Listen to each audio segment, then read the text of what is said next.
정치권 소식을 배종찬 인사이트 K소장과 함께 조금 더 깊이 들여다보도록 하겠습니다. 소장님 안녕하세요. 네. 자, 국정감사가 2주차에 접어들었습니다. 여전히 김현지 제1부속실장의 국감 출석 여부가 쟁점이 되고 있어요. 김병기 민주당 원내대표는 부정적 입장을 내비쳤고요. 그렇습니다. 이게 지금 김병기 원내대표가 국회 상임위 운영위원장을 겸직하고 있거든요. 예. 실컷 여당의 원내대표가 겸직하는 자리인데 제일 중요한 사람의 목소리는 바로 이 운영위원장입니다. 근데 네. 김병기 원내대표가 뭐라고 이야기합니까? 아무리 대통령실에서는 우상호 정무수석도 출석 이야기를 하고 있습니다만 출석할 이유가 뭐가 있느냐 이렇게 이야기를 하고 있거든요. 네. 거의 출석 안 한다고 보면 되죠. 그런데 이 출석이 왜 중요하냐? 여러분들 잘 들어보세요. 지금 김현지 제1부속실장의 불출석 명분을 가지고서 이거 정쟁화되는 거 아니냐? 네. 아니 그러면은 상대적 차원입니다. 상대적 차원이라는 건 조희대 대법원장은 그럼에도 불구하고 출석했잖아요. 그리고 마무리 발언까지 했잖아요. 그리고 또 대법원에 지난 15일 날 대법원을 들이닥쳤는데도 불구하고 또 오찬도 법사위원들하고 같이 했잖아요. 그러니까 대법원장은 국회를 존중한 겁니다. 이렇게 되면 심지어는 대통령실에서 국회를 존중하는 모습이 아닌 거예요. 네. 일단은 본인으로서는 억울한 점이 있을 수도 있겠죠. 이게 이제 내용적 차원인데, 근데 내용적 차원에 억울한 거, 자기에 대해서 이화영 전 변호인 교체와 영향이 있다, 또는 선거 자금 마련할 때도 녹취록이 공개돼서 관련이 있다, 30년 동안 하면서 심지어는 백현동 이 옹벽 아파트와 관련한 부분도 시민단체에 있으면서 성남 의제 20일에서 마치 괜찮은 양 관련된 보고서를 전달했다. 그러니까 일일이 이재명 대통령 일거수일투족에 가장 관련된 인물이에요. 우리는 측근을 이야기해서 정진상이다, 또는 김용이다, 또는 배소연이다 이렇게 이야기를 하지만 그 어떤 누구보다도 대통령과 밀접한 관련이 있는 사람이 지금 김현지거든요. 네. 그러니까 이게 무슨 이야기냐? 왜 이렇게 다들 방탄을 하고 못 나가게 하느냐? 입이 또 거칠어서 나가면 또 과감한 발언을 하는데 또 사고를 친다. 이런 이야기가 나온다 하더라도 그래도 이게 출석을 안 하면 출석 안 한 것 가지고 계속해서 정치권에서는 공방이 벌어질 수밖에 없거든요. 저는 나와야 된다. 왜냐하면 적어도 이렇게 되면 앞으로 어느 누가 어떤 정권이든 대통령과 가까운 사람들은 보직을 다 제1부속실장 줄 거예요. 그러니까 앞으로는 어떤 정권이 들어서든지 그러면 대통령과 제일 가까운 사람은 제1부속실장. 제1부속실장은 국정감사 안 나가도 됩니다. 안전지대입니다. 이게 뭐가 됩니까? 저는 그런 성역을 아니 조희대가 뭐라고? 그러면 이건 우리가 이 여야를 떠나서 또는 어떤 특정 편향돼서 우리가 그쪽을 편들어 주는 게 아니라 나와야죠. 나와서 적어도 말도 안 되는 질문을 받는다면 그건 도저히 답할 수 없는 내용이다. 왜 그러십니까? 이렇게 하면 되는 거지. 출석 자체를 마치 성역처럼 막고 있다. 이건 분명히 앞으로도 계속 이것은 지속될 수밖에 없는 것이고 결과적으로는 김현지 국감이 되지 않기 위해서라도 나와야 된다라는 생각이 듭니다. 근데 여기 추가로 이제 일반 시청자나 국민들이 좀 헷갈릴 수 있는 부분이 예. 이제 박지원 의원 발로 해서 김현지 부속실장이 안 나간다고 한 적이 없다라고 메시지도 나오잖아요. 예. 그러니까 헷갈릴 수 있을 것 같아요. 아니 그러니까 그걸 헷갈리지 않게 하려면 정치 9단이든 정치 12단이든 박지원 의원은 김병기 원내대표한테 요구를 해야 되죠. 아니 출석시킨다고 하세요. 그러면 오해를 사지 않을 거 아닙니까? 의심을 사지 않을 겁니까? 않지 않겠습니까? 라고 이럴 때 박지원 원내대표가 이럴 때 한마디 해야죠. 의원이 그럼요. 박지원 의원이 김병기 원내대표에게 그럼요. 아니면 또 추미애 법사위원장 추미애 법사위원장한테 이야기하는 건 쉽지 않겠네요. 네. 알겠습니다. 자, 이번 국감에서 이제 또 캄보디아 이 범죄 사태 프놈펜에서 국회 외통위의 현장 국감이 있고요. 또 서울시와 경기도 국감에서는 이제 부동산 대책 때문에 또 논쟁이 있을 것 같아요. 그렇죠. 이 부분도 관심이 큰데요. 관심이 커요. 정말 오늘 질문 잘 만들었네요. 그러니까 제가 우리 황상현 앵커는 예리하다 이런 제가 말씀을 드릴 수밖에 없는데 처음 얘기하셨어요. 몇 번 했어요. 네, 얘기 말씀. 너무 그렇게 서운하게 하시지 말고. 자, 그런 차원에서라도 아마 지금 그런 말씀을 하시는 게 빨리 지금 우리 구독자가 올라야 된다, 조회수가 올라야 된다 이런 말씀 같은데 우리 전 세계에 우리 시청하고 계신 애청자분들 구독 좀 꼭 눌러주시고요. 좋아요 아직 안 보내주신 분들은 좋아요를 꼭 많이 보내주시면 좋겠습니다. 요즘 TBC가 탄력을 받았거든요. 이럴 때 여러분들이 좀 주세요. 예, 밀어주시면 부탁드리겠습니다. 되겠습니다. 자, 근데 이게 중요한 게 뭐냐면 예. 저는 지금 대통령 지지율에 결정적인 영향을 주는 것이 바로 조김 칸부다. 김 칸부다. 캄. 조희대 대법원장 우리가 입이 닳도록 귀에서 피가 철철 나도록 이야기를 드렸고 김현지 부속실장에 대해서는 방금 전에 말씀을 드렸고요. 그다음에 남아 있는 게 뭐냐? 캄보디아와 부동산이다. 예. 왜 이런 말씀을 드릴 수밖에 없냐면 캄보디아는 정말 이 정권 저 정권 탓을 돌릴 것이 아니라 어떻게 하든지 지금부터 수습이 중요한 거예요. 예. 어떻게나 이것이 왜냐하면 결국 20대 학생 지지율과 연결될 수밖에 없습니다. 아니 정말 고수의 꼬임에 빠져서 캄보디아라고 갔던 우리 그 20대 30대 MZ세대들이 돌아오지 못하고 있습니다. 돌아오지 못하는 나라, 그 나라가 지금 캄보디아가 되고 있거든요. 예. 캄보디아 이슈가 여러분들 얼마나 심각한 이슈인지 하면 이게 고수익으로 꼬임을 이렇게 하는 조장하는 그런 이 범죄이기 때문에 지금 이재명 대통령은 SNS 그거 좀 삭제시켜라지만 삭제시키면 뭐 그게 온전하겠습니까? 계속 올립니다. 계속 올려요.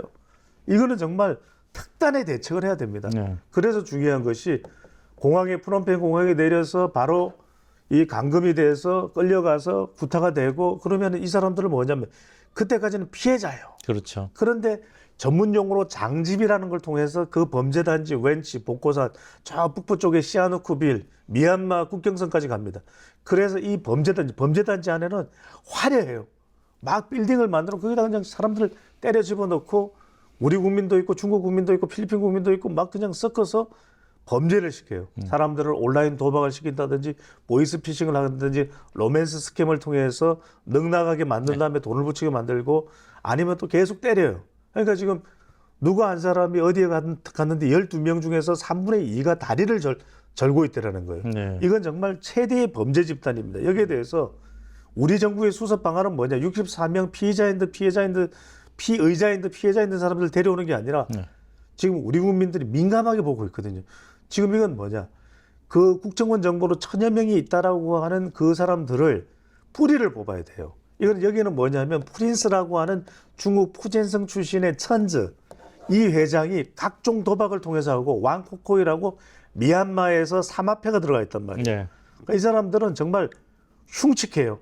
사람을 죽이고 장기를 척출하고 그다음에 복고산 여기다가 묻어버린단 말이에요.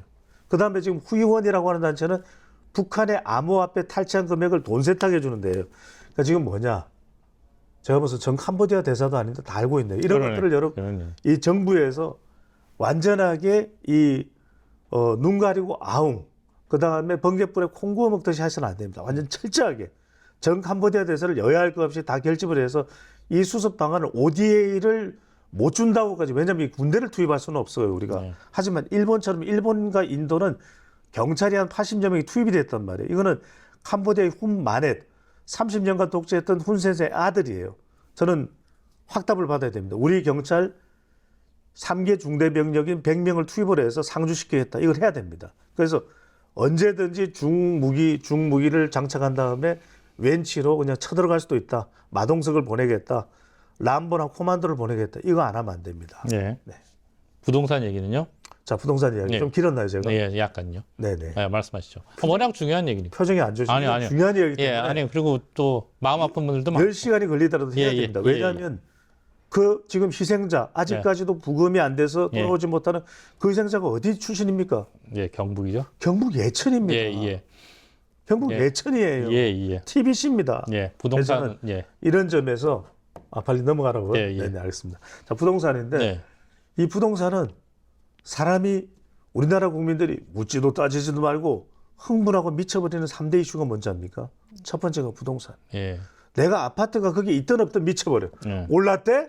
미쳐버립니다. 두 번째 미치는 게 뭔지 압니까? 입시. 교육. 미쳐요. 아니 우리 애는 왜 이렇게 성적이 안 올라가냐 이거예요. 두 개는 알겠는데 마지막 궁금합니다. 마지막은 바로 알죠. 한국 시리즈. 삼성 라이온즈 지금 야구. 하나 이글스. 원점으로 돌아갔죠. 그러니까요. 지금 벌써 삼성 라이온즈 응원하시잖아요. 그러니까 이런 것들을 비롯해서 정말 박진감이 넘치는 이런 이슈들도 있지만 부동산 보십시오. 지금 당장 서울 지지율 영향받죠. 20대, 30대, 40대도 흔들거리죠. 저는 뭐냐. 아니 근데 이 대책들을 보시면 627, 그다음에 95, 그다음에 10, 11호 대책이 완전히 이게 아니 문재인 정부에서 28분 대책 나와서 부동산 망했잖아요. 그런데 지금 이 3번 나온 것도 완전히 거래 허가 구역으로 지정을 해버리니까 아니 우리는 집을 언제 사란 말이야 이렇게 돼버리는 거예요.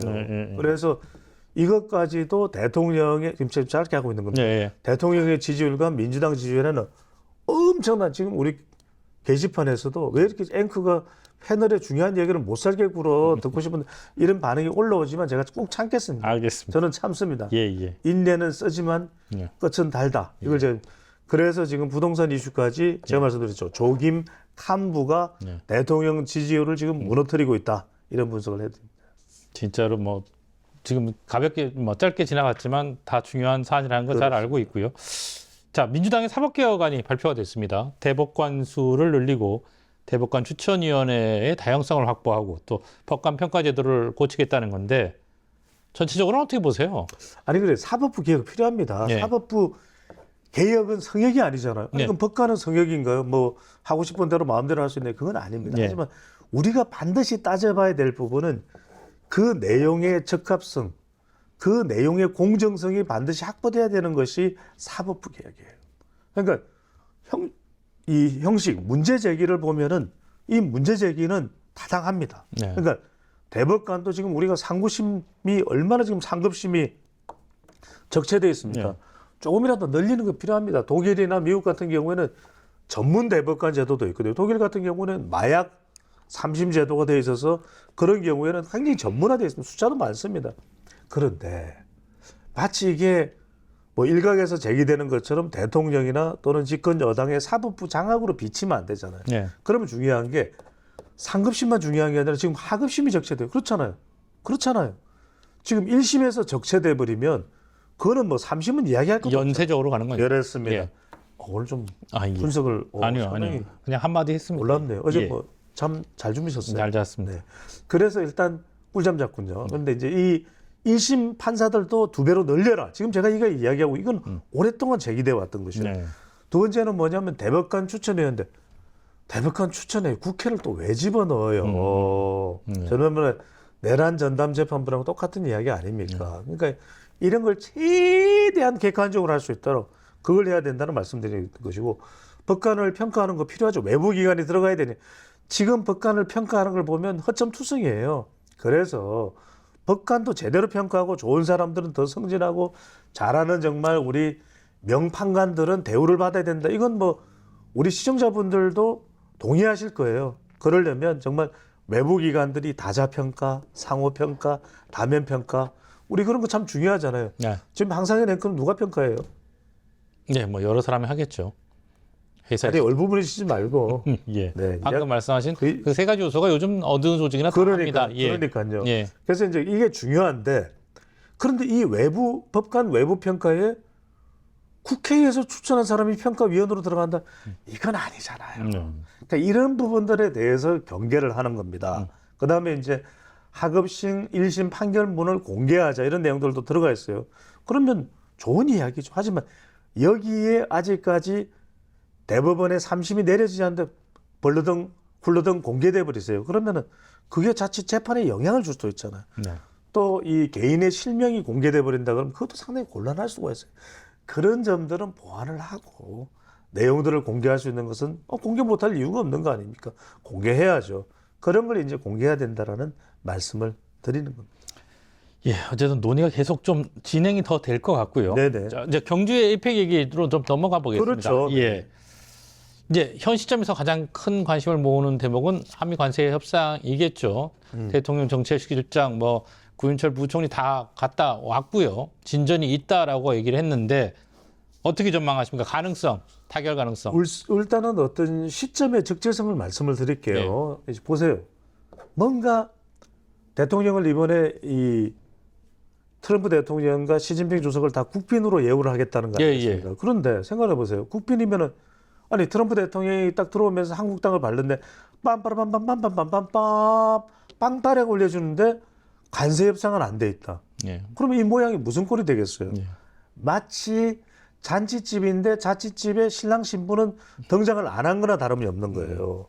이런 상황이 되면 안 되죠. 그다음에 두 번째는 뭐냐면 내용의 어떤 적합성이에요. 그러면은 적어도 두 번째 한미 정상회담을 한다라는 것은 적어도 관세 협상에 대한 물밑 접촉이 상당히 진전돼서 임박하고 들어와 있는데 이걸 못할 이유가 없는 게 결국은 3,500억 불을 어떻게 한다라는 이야기예요. 이거는 신뢰만 만들어지면 다 될 수 있는 이야기거든요. 그러니까 아니 미국이 달러를 찍어내는 나라인데 3,500억 불이 없어서 한국한테 자꾸 이렇게 이 한국을 계속 쪼오겠어요? 그렇잖아요. 지금 우리 황상현 앵커가 이 지금 설명하는 내용을 몰라서 저한테 길면 길다 짧으면 짧다 이렇게 이야기를 하겠어요. 전부 다 이 극적인 구성을 위해서 드라마틱하게 하기 위해서 이렇게 하시는 거잖아요. 그 이야기는 뭐냐. 결국 트럼프 대통령이 알고 싶은 것은 이재명 대통령이 미국과의 관계를 어떻게 생각하냐. 또 이 3,500억 불에 대해서 얼마만큼 신뢰를 주고 있느냐. 트러스트 빌딩이에요. 이게 Art of Deal. 트럼프 대통령의 이 책에도 나와 있는 겁니다. 네. 수없이 많이 팔렸죠. 네. 근데 이건 뭐냐? 정말 3,500억 불에 대해서 한국은 정말 진지하다. 미국과 이 돈을 주고서라도 미국이 앞으로 시장을 공략하고 미국과 협력하고 한미 관계를 영원히 가겠다라는 그런 의지가 있다. 이걸 확인하고 싶은 거예요. 그렇다면 그런 걸 위해서라도 이게 너무 미뤄지거나 길어지면 안 되거든요. 그런 점에서 이번에 그 이야기를 또 관세 협상을 해야 된다는 이야기를 하는 것이고 지금 트럼프 대통령이 오히려 하루 앞당겨서 지금 29일 들어온다는 이야기, 그거는 1박을 한다는 이야기예요. 네. 그렇다면 이 기회에 관세 협상을 하는 것이 맞을 테고 제가 정말 이건 TBC 단독으로 제가 제안을 드린 거죠. 뭐냐, 우리 유튜브지만 이번 기회에 캠프 험프리스의 이름을 캠프 트럼프로 바꿔줘라. 저는 이걸 아무도 아이디어를 안 내고 있어요. 그런데 제가 또 가루사 출신 아닙니까? 그렇다면 캠프 험프리스로 고집할 이유가 하나도 없어요. 커다란 햄버거, 트럼프 햄버거를 상징물로 해서 옆에다가 캠프 트럼프로 해줘라. 트럼프로 명명하는 순간 트럼프 대통령은 행복합니다. 해피합니다. 라운딩 갑니다. 이렇게 된다는 말씀을 드립니다. 그 타결 가능성을 높게 보시는군요. 92.5%까지 보고 있어요. 알겠습니다. 그리고 이 에이펙 얘기 조금만 짧게 더 할게요. 길다는 거죠 지금. 아니요, 별들의 잔치라고들 하는데 한미 한중 한국 입장에선 굉장히 중요한 정상회담이 될 거고 미중 정상회담을 비롯해서 연쇄적으로 양자회담이 이루어지잖아요. 그렇죠. 그 의미도 크죠. 크죠. 지금 사실은 미중이 더 중요해요. 왜냐하면 결국 미중 정상회담이 되는 순간 나머지 그렇잖아요. 왜요? 큰 게 일단 타결되면 나머지 미중 사이에 북한 핵 이야기도 하겠죠. 네. 남북 간의 평화 이야기도 하겠죠. 그럼 우리가 지금 꼬여 있는 중간에 지금 우리가 이 두 나라의 충돌에 우리가 허리통이 터지게 생겼잖아요. 우리 반도체라든지 자동차라든지 네. 이런 것들이 동시다발적으로 해결이 되는 겁니다. 그런 점에서 이번 경주에 제가 또 경주 배시 아닙니까? 근데 이제 미중 정상회담이 이렇게 타결된다는 것 자체가 말 그대로 메가 이벤트입니다. 그러니까 주변에 둘러싼 여러 이슈들을 동시에 해결할 수 있는, 그리고 그 장소가 어디가 됩니까? 한국입니다. 그럼 미국도 한국이 땡큐, 그 다음에 중국도 한국에 대해서 띵하오, 띵홍아. 그러니까 이런 상황이 되면 우리는 그만큼 덕지덕지 이득을 가져갈 수가 있거든요. 그런 점에서 우리에게는 정말 절체절명의 중요한 이벤트가, 메가 이벤트가 한미 정상회담도 있고 미중 정상회담도 있고 한중 정상회담도 있지만 제일 중요한 건 여기 미중 정상회담이다. 일각에서 말이죠. 마지막 퍼즐을 김정은 위원장을 꼽던데 그 부분은 어떻게 전망하세요? 그렇죠. 이거는 그런데 저는 이건 오히려 성사 가능성이 저는 끼케야 2.5%밖에 되지 않는다. 왜냐하면은 그럴 수밖에 없는 것이 이건 이야기를 나눠야 될 게 많거든요. 그다음에 이제 트럼프 대통령이 돌발적으로 김정은 위원장을 만난다 하더라도 본인이 만나는 것만으로 노벨 평화상으로 이어지지는 않습니다. 그리고 여러 가지가 지금 이 한국 자체도 국민들의 정서가 2018년 같지 않아요. 그런 점에서는 이렇게 일단 군부는 떼놓고 그 다음에 역사적인 장면은 조금 추후로 미뤄지면서 그냥 한번 좀 북한의 동향 정도 살피는 수준에서 그칠 가능성이 높을 것으로 보입니다. 그리고 일정상 트럼프 대통령이 DMZ 갔다가 또 미국과는 시간이 잘 안 맞을 거예요. 네, 알겠습니다. 역시 디테일한 분석 감사드리고요. 자, 끝으로 이 질문을 끝으로 할게요. 끝으로 해주세요. 예, 장동훈 국민의힘 대표 얘기인데 네. 윤석열 전 대통령 면회했어요. 10분 정도 했고 일반 면회였고 김민수 최고위원이 함께 갔어요. 장 대표의 이 같은 행보에 대해서 여야, 뭐 여당은 당연히 반발하고 있고 맹비난하고 있고 네. 야당 내부에서도 비판의 목소리가 나옵니다. 어떻게 보십니까? 그래서 좀 시점상으로 조금 아쉬워요. 최근에 이제 이재명 대통령이 상당히 타격을 받고 있잖아요. 조김 칸부의 흔들흔들. 심지어는 추법사위원장의 정말 뭐 거침없는 하이킥에 정청래 대표까지도 화들짝 놀란 거예요. 본인도 뭐 그럴 거라고 생각을 했지만 이 정도까지야라고 생각을 했었던 것 같아요. 그래서 섬찟 놀라고 그렇게 판단을 하고 있는 것 같은데 그럴 때 이렇게 빌미를 만들어줄 이유는 없거든요. 그러니까 이제 개인적인 행보를 하더라도 항상 제가 분석을 할 때 뭐 과학적인 분석에 우리 시청자분들도 공감하시는데 3P지 않습니까? 이럴 때 기회다라고 생각하고 정치적인 반사이익 중도 외연을 확장할 수 있는 기회가 됐거든요. 이걸 제가 첫 번째 P, 필로소피라고 해야죠. 중도 외연 확장이 중요하다. 예. 스펙트럼을 넓혀야 된다. 그다음에 이럴 때 한미 정상회담에 또 관세 협상과 관련된 부분, 또 캄보디아 이슈, 또 김현지 부서 상당히 대안을 끄집어 내놓을 수 있는 기회가 되는 겁니다. 그러면 장 대표도 그렇고 지금 여의도 연구원장이 계속 부재 중인데 이걸 통해서 팔러시 경쟁 정당, 실력 있는 정당이 될 수 있겠구나. 마지막으로 중요한 것은 당 내부의 통합도 중요하겠죠. 윤석열 전 대통령을 만나버리니까 또 불거져요. 친한계와의 갈등, 또 친수계와의 갈등, 김문수 또 전 대선 후보 고용노동부 장관과의 갈등도 불거질 수밖에 없거든요. 또 전환길, 또 누구 이렇게 등장할 수밖에 없는 시점상 지금 그걸 만들어갈 이유는 없거든요. 그건 말 그대로 상당히 이제 안착화됐을 때, 또 안정화됐을 때 하면 되는데 참 이런 게 우리 정치에서 말하는 타이밍 또는 마케팅에서 이야기하는 T, 타임과 그 다음에 P, 또 어떤 적절한 장소와 그 다음에 C 이런 어떤 소통과 이런 부분들이 참 중요하거든요. 이런 점에서 개인적인 행보로서는 이해가 되지만 이런 지지율이나 당의 어떤 경쟁력 확장 차원에서는 아쉽다라는 분석을 할 수밖에는 없을 것 같습니다. 알겠습니다. 오늘 여기까지 듣겠습니다. 고맙습니다. 감사합니다.